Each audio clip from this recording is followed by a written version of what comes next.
अस्सलाम वालेकुम नाजरीन, मैं वली रईस एंटरटेनमेंट की तरफ से हाजिर हूँ। नाजरीन, आज मेरा मौजू है फिल्म चलेगी तो सिनेमा चलेगी। जी हाँ, ये एक ज़माने में ये नारा बहुत आम था और दीवारों पे वॉल चॉकिंग की गई थी। जिस वक्त हम उर्दू कॉलेज की तरफ जाते थे तो हर दीवार पे ये लिखा होता था कि फ़िल्म चलेगी तो सिनेमा चलेगी। अब कौन सी फ़िल्म चलेगी? जी हाँ, बलूची फ़िल्म अमल मागन। किस्सा कुछ यूँ था कि जब पाकिस्तान में उर्दू, सिंधी, पंजाबी फ़िल्में बन रही थी, बांग्लादेश में बंगाली फ़िल्में बन रही थी, तो हमारे एक बलोच आर्टिस्ट है अनवर इकबाल, अल्लाह उनकी मग़फ़िरत करे, वो उन्होंने भी ये सोचा कि मैं क्यों ना एक बलूची फ़िल्म बनाऊँ, ताकि इस फिल्म के ज़रिए हमारे कुछ बलोच भाई जो टेक्नीशियन हैं, बहुत अच्छे डायरेक्टर भी है, राइटर भी है, जो इंडस्ट्री में काम करते हैं, उनके लिए रोज़गार का एक ज़रिया बन जाए। तो उन्होंने फिल्म शुरू की अम्मल मागंज, और ये फिल्म जब मुकम्मल हुई तो उन्होंने शहर के हमायदीन को और हमारे बड़े बड़े दानश्वरों को बुलाया, ये फ़िल्म दिखाई, तो उन्होंने देखा कि इस फिल्म में कोई ऐसी बात नहीं। फिर बम्बिनो सिनेमा में इसका ख़ास शो भी रखा गया था। अमल हम चूँकि पीशी बलूचा गुशीत इसमें कोही कलातन रात में मजारी बास कुंगी बच मैं पुल्ली हस्पर मैं सरजमी मड्डी तो मागंज बाउट करता बात कगा मागन आओ मनी लोगे बानुक।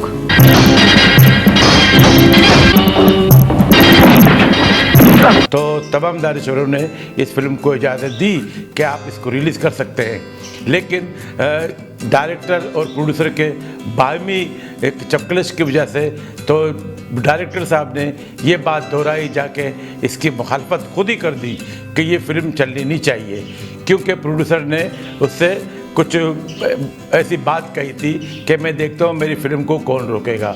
तो उन्होंने जाके बलोच तंजीमों से बात की, तो फिर इस तरह करके इस फिल्म पर पाबंदी लग गई। बहुत कोशिश की अनवर इकबाल साहब ने कि इस फिल्म को मैं रिलीज़ करके पहली बलोची फ़िल्म जो सिनेमा की ज़ीनत बन चुकी है ये क्रेडिट भी हासिल कर लो, लेकिन ये क्रेडिट वो हासिल ना कर सके, ये फिल्म रिलीज़ ना हो सकी।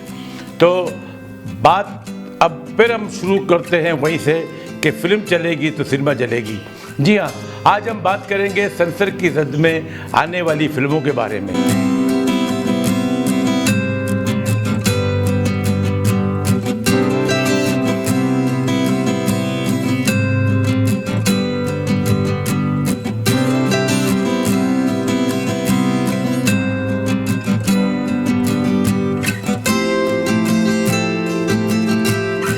जी हाँ, बहुत सी कुछ ऐसी फिल्में हमारी पाकिस्तान की बनी थी जिन पे सेंसर की पाबंदी तो लगी, लेकिन कहीं कहीं लग रहा था कि सेंसर की पाबंदियाँ जो है ये खाम का लगी है, इन पे इतना बड़ा इशू होता नहीं है।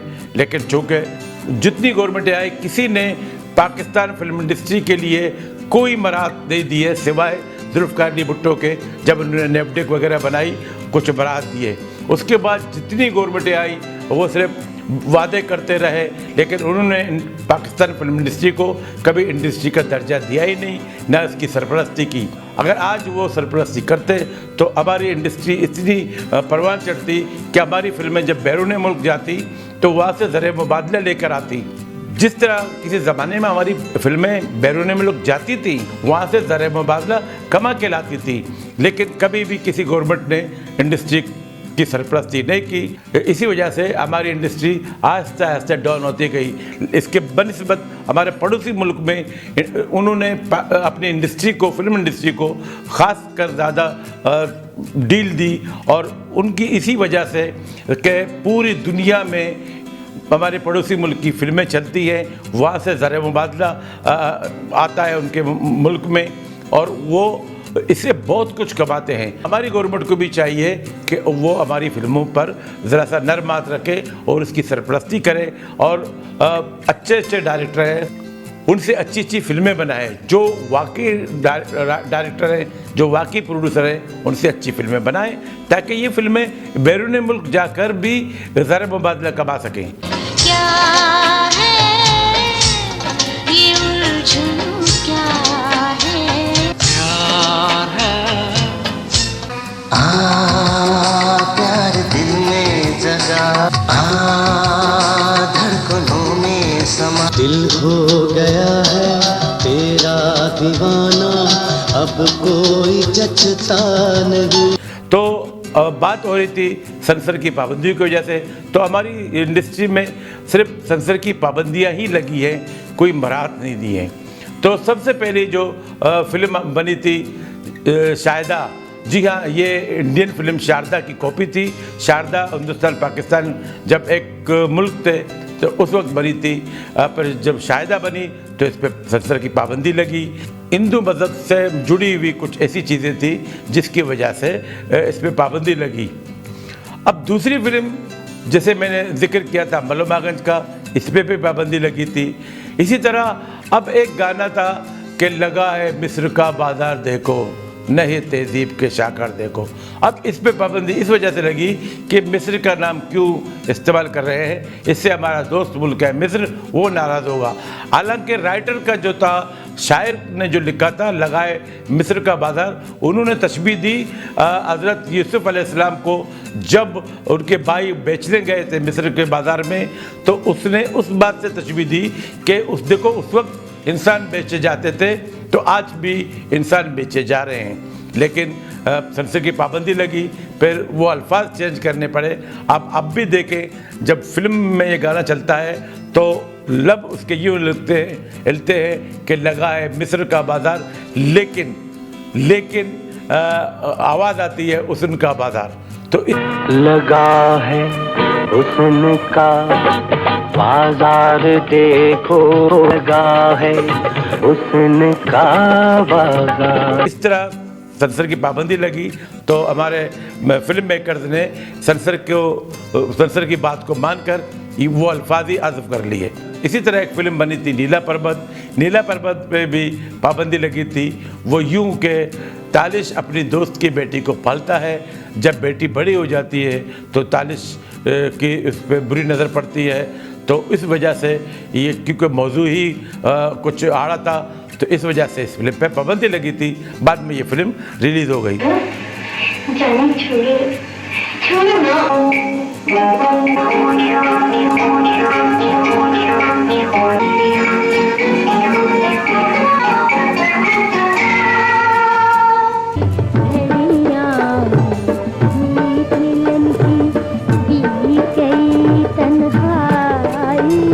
इसी तरह एक फिल्म बनी थी अल्लाह मेरी तौबा एक इंडियन फिल्म की कॉपी थी जिसमें शशि कपूर था। तो पाकिस्तान में ये किरदार शाहिद ने किया था।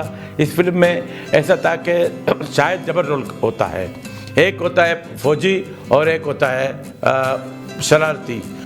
जो शरारती लड़का है वो फौजी को मार देता है, फिर उसकी महबूबा से प्यार मोहब्बत करता है। उसकी महबूबा को पता नहीं होता कि ये वही शायद है मेरा मंगेतर या दूसरा है। तो इसी बात पे पाबंदी लगी थी कि क्यों उसको फौज बनाया और उसकी वाइफ के साथ ऐसा चक्कर क्यों था। तो इस वजह से ज़रा इस पर पाबंदी लगी थी। तो बड़ी मुश्किलों से ये फिल्म बाद में सेंसर की पाबंदियों से आज़ाद हो गई और रिलीज़ हो गई। हेलो सलीम, मैं सलीम नहीं जावेद। ये झूठ बोलता है, मैं जावेद हूँ, ये सलीम अनिला, मैं हूँ तुम्हारा जावेद। हम तुम दोनों साथ रहेंगे, जब तक ये दिन रात रहेंगे। इसी तरह एक फिल्म बनी थी ये अमन। अब ये अमन पे भी पाबंदी लगी थी। ये अमन पे पाबंदी क्यों लगी थी? इस वजह से कि ये कश्मीर के मौजू पर था। तो भाई कश्मीर के मौजू पर ऐसी फिल्में बननी चाहिए। आप क्या करते हैं, 5 फरवरी होता है, 5 फरवरी को हॉलीडे, स्कूल कॉलेज सारे बंद, 2-4 सेमिनार्स हो गए, 2-4 तकारीर हो गई स्कूलों में, बस जैसे उन्होंने अपना फ़र्ज़ अदा किया। लेकिन उनको पता होना चाहिए हमारी गवर्नमेंट्स को कि जो फिल्म है वो बहुत बड़ा हथियार है, इसको इस्तेमाल में लाना चाहिए। अब ये अमन अगर हॉलीडेज़ में तकारीर और कॉन्फ्रेंस और इनके बजाय उन जगहों पर इस फिल्म को आज भी अगर चलाएं तो कश्मीर का इतना उभर के सामने आएगा कि लोग देखेंगे कि कश्मीर पे, मुसलमानों पर या कश्मीरियों पर कैसा जुल्म होता है। तो ये चीज़ें दिखाएं इस फिल्म के डायलॉग्स, और फिर इस पर पाबंदी लगी थी।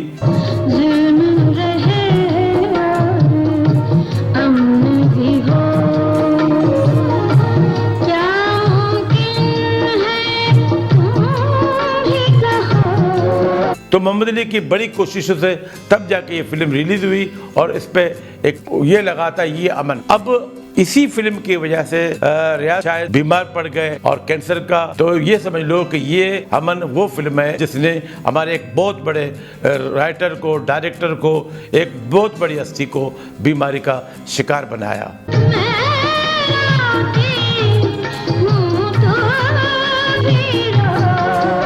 अब सेंसर की पाबंदियाँ ऐसी ही हैं। मुझे याद पड़ता है कि जब पाबंदियाँ कुछ ज़्यादा थी तो ऐसा होता था कि जब फिल्म बनती थी तो पहले से ऐलान होता था कि ये फिल्म ईद पे रिलीज़ होगी। अब जैसे सेंसर के पास जाते थे तो सेंसर उस पर पाबंदी लगाते थे। फिर वो प्रोड्यूसर डायरेक्टर कहते थे कि हमने ऐलान किया हुआ है कि हम इस फिल्म को फिलहाल तारीख को रिलीज़ करेंगे। तो फिर सेंसर वालों ने ये भी पाबंदी लगाई कि अब भाई आप रिलीज़ का डेट देने से पहले एक अल्फाज का इजाफा करेंगे बशर्ते सेंसर। तो जैसे इश्तारात आते थे तो ये लिखते थे बशर्ते सेंसर जुम्मा 24 मई से ये फिल्म रिलीज़ होगी। तो बशर्ते सेंसर का वो एक टोटका भी आ गया था। तो बाद में जब सेंसर की पाबंदियाँ ज़रा सी कम हो गई तो इस वजह से फिर ये सिलसिला भी ख़त्म हो गया कि बशर्ते सेंसर। इसी तरह रियाज शायद की एक और फिल्म कर्नाटक पे पाबंदी लगी थी, बड़ी मुश्किलों से ये फिल्म भी रिलीज़ हो गई। इस तरह सरका फ़लस्तीन के मौजू पर थी और हम इस फिल्म में अब भी ये गाना है कि फ़लस्तीन है फ़लस्तीन। हमें यकीन है ढलेगी एक दिन सितम की ये शाम है फ़लस्तीन। और फ़लस्तीन पे जो आजकल जो हो रहा है, रियाज शायद ने 1971 में, 72 में, 70 में ये ऐसी फिल्म बनाई, ये बता दिया कि फ़लस्तीन में ये कुछ होने वाला है जो आज हो रहा है। लेकिन सितमगरों का निशाना होगा, हमारा पूरा गाना होगा। शहीद हो कर भी अपने लब पर है तेरा ही नाम है फ़लस्तीन।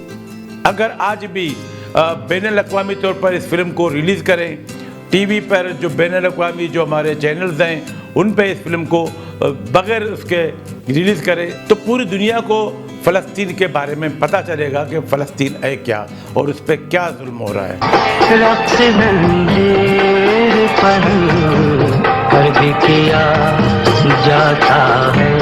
ज़रका, ये अमन और गरनाता के बाद कुछ ऐसी फिल्मों पे भी पाबंदी लगी। एक फिल्म बनी थी दुल्हन एक रात की। दुल्हन एक रात की और ख़तरनाक वो फिल्में थी, अगर उन पे ये जो गाने थे, जो वल्गर चीज़ें थी, अगर ये निकाल भी दें तो बहुत अच्छी फिल्म में थी दोनों। और दुल्हन एक रात के लिए मैं तो ख़ास तौर पर कहता हूँ कि हमारे पठान भाइयों की एक बड़ी अच्छी कोशिश थी। उन्होंने वेस्टर्न स्टाइल की फिल्म बनाई रेलगाड़ी में, और ये तहसीन खान की बेहतरीन फोटोग्राफी, मुमताज़ अली खान की डायरेक्शन, और फिर बद्र मुनीर जैसा प्रोड्यूसर, बहुत अच्छी फिल्म थी। लेकिन फिर इसमें गाने भी थे मुसरत शाही वाले, आजा आजा कर ले प्यार, इस किस्म के गाने थे।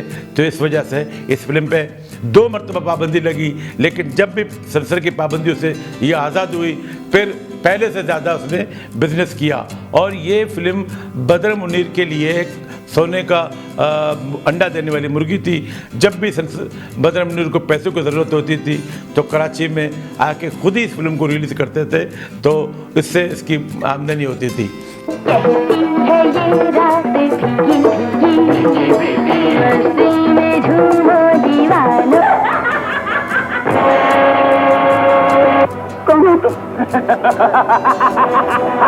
मैंने ढूंढा जिसे बागों में बहारों में,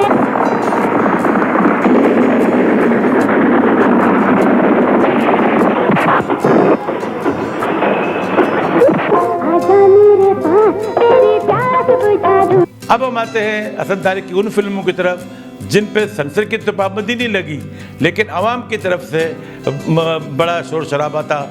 जैसे एक फिल्म थी कालू मकरानी, एक फिल्म थी बेगम जान, एक फिल्म थी सीता मरियम मार्गरेट। इन फिल्मों की कहानियाँ बड़ी अच्छी थी, बहुत अच्छी फिल्में थी, लेकिन इन पर पाबंदी इस वजह से लगी कि फिल्म बनाई थी कालू मकरानी, वो लियारी के मौजू पर, बल्कि लियारी को पाकिस्तान बना के पेश किया गया था कि किस तरह लियारी में तमाम कौमियतों के लोग रहते हैं, तमाम ज़ुबान बोलने वाले लोग रहते हैं, तो किस तरह शीर शकर बन के रहते हैं। फिर जो पड़ोसी मुल्क से आते हैं यहाँ पे, उनमें तफरका डालते हैं, लेकिन फिल्म के एंड में सब मिलजुल कर उनको निकाल के बाहर कर देते हैं। तो एक बहुत खूबसूरत सी फिल्म थी, लेकिन मकरानी के एतराज़ करने पर उन्होंने कालू मकरानी को सिर्फ कालू के नाम से रिलीज़ किया।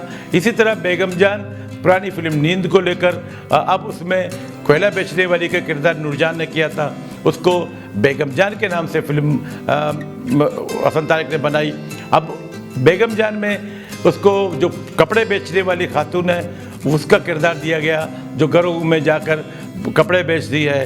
तो इस बात पे एतराज़ किया गया कि उसको रानी को पठान क्यों ज़ाहिर किया गया, और फिर उसके साथ शायद जो उसका रेप करता है उस मासूम लड़की पे। किसकी जेबों में पहुंचे नोटों के नजराने बेगम जान, भला क्या जाने। कसम पहुंचे तुम हमारा फूल है, हमारा गुलदस्ता है। हमारी कसम खाता हूँ बेगम जान कि आज के बाद तुम मेरी बीवी हो। लोगों की बातों पर एतबार करती हो, शाहिद खान पे भरोसा नहीं तुमको?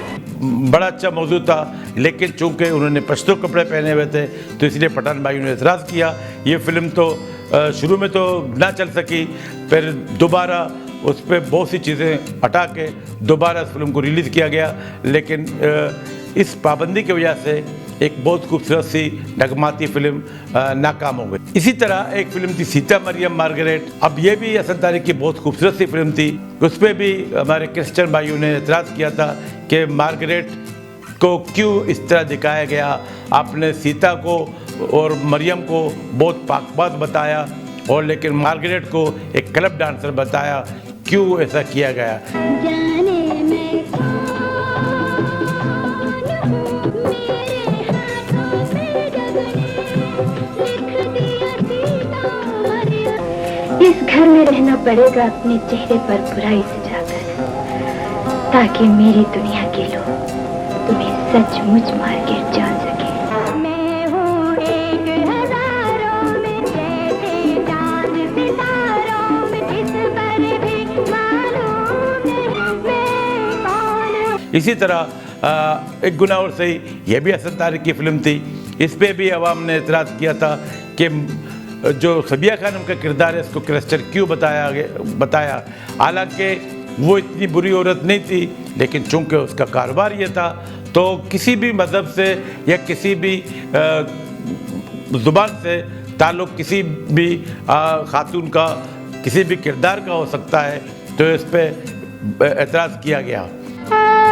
इस दिल की बुझाने के लिए गुनाह और करी, एक गुनाह और सही। हसन तारिक की फिल्म सीता मरियम मार्गरेट, कालू, बेगम जान और एक गुनाह और सही, 4 फिल्मों पर पाबंदी लगी थी। इसी तरह एक फिल्म बनी थी एक थी माँ, इस पर भी 2-3 मरतबा पाबंदी लगी थी। ये 3 नामों से मुख्तलिफ टाइम पे रिलीज़ हो गई, कभी फ़र्द और ममता के नाम से और कभी एक थी माँ। ये फिल्म नैयर सुल्ताना और सुधीर की फिल्म थी। अब इस पर पाबंदी क्यों लगी थी इसके बारे में मुझे ज़्यादा इल्म नहीं, तो इसलिए मैं फर्जी कहानी आपको नहीं सुनाता। इसी तरह एक फिल्म बनी थी फूल और शोले, एक फिल्म बनी थी रोटी कपड़ा और इंसान। इन दोनों फिल्मों पर भी जो रेप सीन है वो कुछ ज़्यादा ही डायरेक्टर ने कैमरा वक्त ज़्यादा किया था, तो इस वजह से दोनों फिल्मों पे एक मरतबा पाबंदी लगी थी। और जिस तारीख को ये फिल्म रिलीज़ होनी थी तो सेंसर की पाबंदी लगी थी, तो ये कुछ अरसे के बाद ये फिल्में रिलीज़ हो गई। इसी तरह कुछ और फिल्में भी हैं, जैसे नगीना हुआ, सपेरा। अब नगीना और सपेरा पे पाबंदी लगी थी, उसके बारे में मैं ज़्यादा जानता नहीं हूँ, लेकिन पाबंदी लगी थी ज़रूर। और उसके बाद फिर नगीना को एक नगीना और सपेरा को एक सपेरा के नाम से रिलीज़ किया गया। ये कुछ मुझसे पुरानी बातें हैं, तो मैंने कोशिश की कि उन वजूहात को ढूंढने की कि इन दोनों फिल्मों पर पाबंदी क्यों लगी थी और फिर इन दोनों फिल्मों पे एक का ये पख क्यों लगाया गया, अब ये पता नहीं। अब इसी तरह हालिया दिनों में भी कुछ फिल्मों पर पाबंदी लगी थी। एक फिल्म थी जावेद इकबाल। जावेद इकबाल लाहौर का जो सच्चा वाक़या था, एक जुनूनी शख्स था जो बच्चों के साथ बदसलूकी करता था, फिर उनको तेज़ाब के ड्रम में डाल के उनको कत्ल करता था, फिर 100 बच्चों के साथ उन्होंने ये किया, और फिर खुद ही जाके अखबार के ऑफिस में जाकर कहा कि मैंने 100 बच्चों को मार दिया, मैं कातिल हूँ। औकात तेरी ये है कजरी कि तू इन 2 सिपाहियों को यहाँ से बाहर नहीं भेज सकती, और तुझे जानना है कि जावेद इकबाल ने बच्चों के साथ क्या क्या किया था। नजर आता है वो मासूम बच्चे डरे सहमे। जावेद इकबाल के घर से बच्चों के कपड़े, जूते और खिलौने भी मिले। ये फिल्म बनाई थी अबू अलिया ने, जो अक्सर इसी किस्म की फिल्में बनाते हैं, लेकिन इस फिल्म में जो किरदार यासिर हुसैन ने किया, एक बहुत खूबसूरत फिल्म थी, एक मयारी फिल्म थी, लेकिन सेंसर की वजह से इस पर पाबंदी लगी थी कि आपने ऐसा क्यों दिखाया। हालांकि सच है। अब जावेद इकबाल से हमें अबू अलिया का नाम याद आ गया। अबू अलिया की एक और फिल्म थी जो उन्होंने आरफा के नाम से बनाई थी। ये भी औरंगी टाउन का एक सच्चा वाक़या था, लेकिन इस पर पाबंदी लगी थी। बाद में इस फिल्म का नाम चेंज करके उसको दोबारा रिलीज़ किया गया। ईमान हिम्मत है उस लौंडे, तुझ जैसी मलाई को देख के कंट्रोल करता होगा। इतनी जल्दी होश आ गया तुझे? बाबा खुदा के लिए आज मुझे मत रोकिएगा। लेकिन ये फिल्म इतनी कामयाबी हासिल न कर सकी। इसमें उन्होंने बहुत ही छोटी कास्ट को लेकर ये एक फ़िल्म बनाई थी, और ये फिल्म बहरहाल एक फ़िल्म थी जो इतनी कामयाबी हासिल न कर सकी, लेकिन उन्होंने इस फिल्म को रिलीज़ कर ही दिया। इसी तरह पिछले दिनों एक फ़िल्म बनी थी ज़िंदगी तमाशा। जी हाँ, ये सरमद खुसर की फिल्म थी, और उन्होंने ज़िंदगी तमाशा, जो ज़िंदगी तमाशा बनी खूबसूरत सा गाना है, उसी गाने को लेकर एक बहुत अच्छी फिल्म बनाई थी। लेकिन उसका मौजू बड़ा डेंजरस था, क्योंकि उन्होंने किरदार को, जो एक मौलवी होता है, उसके बचपन की कहानी, उसके लड़कपन की कहानी, क्योंकि अब ऐसा भी है कि मैंने बहुत से ऐसे दोस्तों को देखा जो बचपन में या जवानी में इतने शरारती हैं, इतने शरारती कि शैतान भी उनसे पनाह मांगे, लेकिन बाद में उनको अल्लाह ताला की तरफ से हिदायत मिल जाती है, फिर वो इतने अच्छे हो जाते हैं, इतने अच्छे हो जाते हैं कि लोग खुद हैरान रह जाते हैं कि अच्छा ये वही लड़का है जो इतने शरारती था और आजकल ऐसा है। तो इसी किस्म का एक किरदार था, लेकिन चूँकि वो एक लोगों के जहन में एक बात बैठ गई थी कि नहीं जी, अब वो जो मौलवी बन गया है या अच्छा आदमी बन गया है तो उसकी माजी को कुरेदना नहीं चाहिए। तो सरमद खुसर ने बड़ी अच्छी फिल्म बनाई थी, लेकिन इस पर सेंसर की पाबंदी लगी, और ये फिल्म सिनेमाओं पे तो रिलीज़ ना हो सकी। बाद में उन्होंने अपने यूट्यूब चैनल पे ये फिल्म रिलीज़ कर दी, लोगों ने देखा। अब ये एक नॉन कमर्शियल फिल्म भी थी। बहरहाल ये फिल्म रिलीज़ हो गई। मेरी वीडियो तू बनाई सी? हाँ। जेड़े बॉल भी कर देने ओ मैं तेरे पास पड़ जाऊंगा। इसी तरह एक फिल्म बनी थी, मुझे याद आ गया बातों बातों में, एक बहुत पुरानी फिल्म बनी थी मिशन कश्मीर। ये इंडिया ने तो अभी बनाई है मिशन कश्मीर, एक पुरानी फिल्म बनी थी मिशन कश्मीर। तो कमाल और लेरी की बाद में इस फिल्म पर पाबंदी लगी, फिर उसको दो बागी के नाम से रिलीज़ किया गया। जी हाँ, दो बागी का पहले नाम था मिशन कश्मीर। इसी तरह एक फिल्म बनी थी जॉयलैंड, जिस पे यहाँ पे पाबंदी लगी थी, क्योंकि वहाँ पे हम जिस परस्ती की तरफ एक कहानी थी, लेकिन यह पाबंदी लगी। फिर इसको बाद में बैरून मुल्क पे अवार्ड दिए गए। अब एक बात यहाँ पे एक और भी बात बता दूँ कि अक्सर मैंने देखा है, अब जितनी फिल्में यहाँ पे बनी हैं जिन्होंने पाकिस्तान का डार्क चेहरा दिखाया है, जहाँ पे ये दिखाया गया कि पाकिस्तानी इतने जालिम हैं, पाकिस्तानी इतने बुरे हैं, तो उन फिल्मों को ऑस्कर अवार्ड दिया गया। अब मुझे बताओ कि यहाँ पे अच्छी चीज़ें भी बननी चाहिए।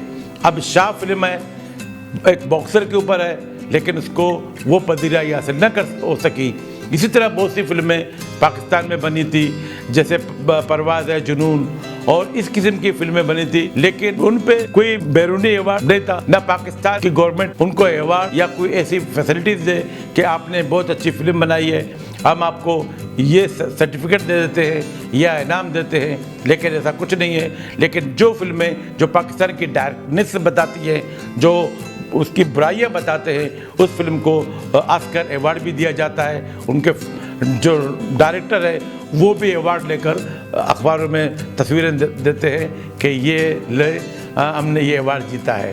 तो एक तरतीब से मैं उन फिल्मों का नाम दोबारा आपको बताता हूँ, जैसे शारदा, नीला पर्वत, अमल मागन, दुल्हन एक रात की, तहजीब, धड़कन। अब धड़कन और इज्जत में दो गाने ऐसे थे, याद आ गया। अब धड़कन में भी एक गाना था कि रंगत गुलाबी चेहरा किताबी, उस पर ये आंखें शराबी, उसमें जो कुछ आवाज़ें हैं उसकी वजह से ये फिल्म एक दिन लेट होकर रिलीज़ हो गई थी। उस गाने की वजह से सर ने इस पर पाबंदी लगाई थी। इसी तरह एक फिल्म बनी थी इज्जत, एक बहुत खूबसूरत सी कहानी पर फिल्म बनी थी, लेकिन उस पर इज्जत जाफर शाह बुखारी ने कुछ ज़्यादा वल्गर चीज़ें बनाई और इस फिल्म के गानों की शायरी भी बहुत वल्गर थी। 2-3 गाने जिनका मैं यहाँ पे जिक्र नहीं करूँगा, हालांकि इस फिल्म का गाना के 1000 बार मना किया और दिल दिया भूल हुई, ये बहुत खूबसूरत से गाने थे और ये गाने बहुत मकबूल भी हुए थे। अब अगर वो चीज़ें ना डालते तो ये बहुत खूबसूरत एक मौज़ूआती फिल्म थी इज्जत। इसी तरह अल्लाह मेरी तौबा, अमन, जरका, गरनाता, खतरनाक, बेगम जान, कालू मकरानी, इख्तिमा, जावेद इकबाल, आरफा, फूल और शोले, रोटी कपड़ा और मकान। इसी तरह एक पंजाबी फिल्म बनी थी दुक्की तिक्की, और फिर इसके बाद फिर इस फिल्म को पे पाबंदी लगी थी, कुछ ज़्यादा वल्गर था। फिर ये फिल्म दोबारा रिलीज़ हुई क्लब डांसर के नाम से। इस फिल्म में नाजली, शाहिद और बहुत से आर्टिस्ट थे। इसी तरह खानदादा पे भी पाबंदी लगी थी, उसका एक गाना था अकलड़ी ते लड़ाई जा चुप करके, और संसद से जब रिलीज़ हो गई तो इस फिल्म ने भी कामयाबी के झंडे गाड़ दिए। इसी तरह एक गाना था दादा फिल्म का, कुछ घिस गई है कुछ पाट गई है, मेरी वेल दी कमीज। फिर बाद में इस पर पाबंदी लगी तो गाना चेंज हो गया कि मुझे मार पड़ेगी घर पे जाके, तो इसी तरह करके शायरी चेंज कर दी गई। तो वो दादा फिल्म का वो गाना भी बहुत गलियों में बजता था टेप रिकॉर्ड पे, क्योंकि उस पर पाबंदी थी तो रेडियो पे गाना बजता नहीं था। इसी तरह ज़िंदगी तमाशा, जॉयलैंड और दो बागी के नाम मैंने आपको बता दिए थे। तो ये वो फिल्में हैं जो सेंसर की पाबंदियों की जद में आ गए थे, बाद में ये रिलीज़ हो गए थे। तो नाजरीन, एक इन्फॉर्मेशन के लिए मैंने आप लोगों को ये चीज़ें बताई। अगले प्रोग्राम तक के लिए वली रईस को इजाज़त दीजिए। अल्लाह हाफिज़।